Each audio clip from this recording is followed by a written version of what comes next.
Hey, what's going on? You know who it is. You know what it is. All right, you guys. Why did I know this was going to happen? I saw the writing on the wall months ago. I saw it before this person even returned to her job. Now, it appears, I'm not going to say there's trouble in paradise, but you can see that the tension in the Breakfast Club is so thick you can cut it with a knife.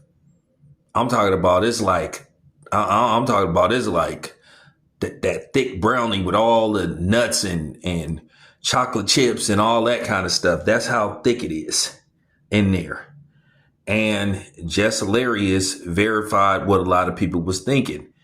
It looks to me if Jess Hilarious basically, as she was doing a nice gesture, finding somebody to just temporarily replace her while she was on maternity leave, basically it appears that they may be the permanent replacement, because slowly but surely it looked like they're trying to find a way to push Jess Hilarious out the door. And she was discussing it. And she also feels like Charlemagne and DJ Envy is snaking her with Lauren LaRosa. And she made it clear she don't really have an issue with Lauren LaRosa. She basically said she handpicked her to take her spot when she was on maternity leave. The problem is with Jess Hilarious, she had just got the job and became the permanent third wheel. And basically she ended up getting pregnant. And, you know, before everything jailed and before everything came together, she went on maternity leave. And then Lauren LaRosa filled in. And I was peeping Lauren LaRosa. Now, keep in mind, I did research on her. She is an actual journalist. She has a degree, I think, in mass communication. So this is what she do. And it was so funny when she was filling in for Jess Hilarious, and I would be watching her when she would be talking. The instant chemistry she had with Charlemagne and DJ Envy, it was like flawless. I'm talking about it was just like flawless. Didn't miss a beat, picked it up right away. And I was thinking to myself, uh-oh. And then you started to see basically fans start talking about it. You started to see a whole bunch of videos where people were saying that Lauren LaRosa should be the permanent co-host and they should just find a way to get rid of Jess Hilarious. Now, since Jess Hilarious had returned, basically she don't do Jess with the mess no more.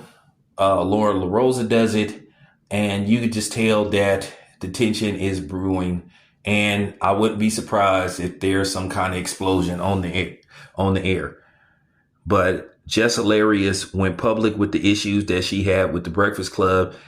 She basically did say when she came back she didn't like Lauren LaRosa, but she said that her anger shouldn't have been directed towards her. She feels like she is being snaked. I don't know what the stipulations is of her contract, but maybe they got some kind of clause to where they can buy her out. I don't know what is the stipulation. I don't know how much she makes. But the problem was when I saw Lauren LaRosa, I was just thinking to myself, this girl is good. Where Jess Hilarious doesn't really have she doesn't really have what you would call a journalistic background. She's really a comedian / actress. I think she sings sometimes too, where Lauren LaRosa came from TMZ. So, okay, this is what she does. So you started to see the fans basically turn on Jess Hilarious. They turned on her. She felt like everybody is against her, and I understand what she's going through. She feel like, damn, I did somebody a solid, and then basically they're throwing bricks at me. So this is going to be a very sticky situation. Probably this is one of these situations where something has to give. Will they permanently keep all four of them on the Breakfast Club? I think they could find a way for all four of them to make it work. But usually the Breakfast Club has always been, for the most part, 3 people. And we know who was the original Breakfast Club for the most part. You know, Angela Yee, Charlemagne the God, and DJ Envy. I have to say this doesn't surprise me.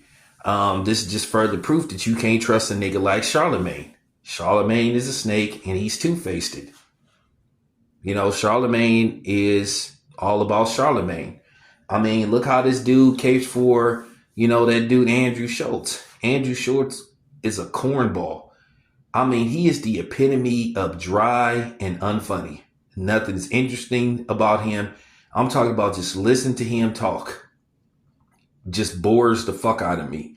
And I cannot stand dudes like him who think because he hang around a couple of niggas that all of a sudden he understands the black plight. And what pisses me off, he think that he can out black somebody when his white ass can't. And that's the problem that I don't like about guys like Andrew Schultz, DJ Envy, Adam 22, and a few other people. You know, I think he oversteps his boundaries, and that's the problem. But Charlemagne has always been a snake, and he's just further showing what a snake he is. Listen, I don't really have no problem with Jess Hilarious. Has she said some things I didn't like? Yeah. I had an issue with that, you know, picture she took with her son. That was kind of weird.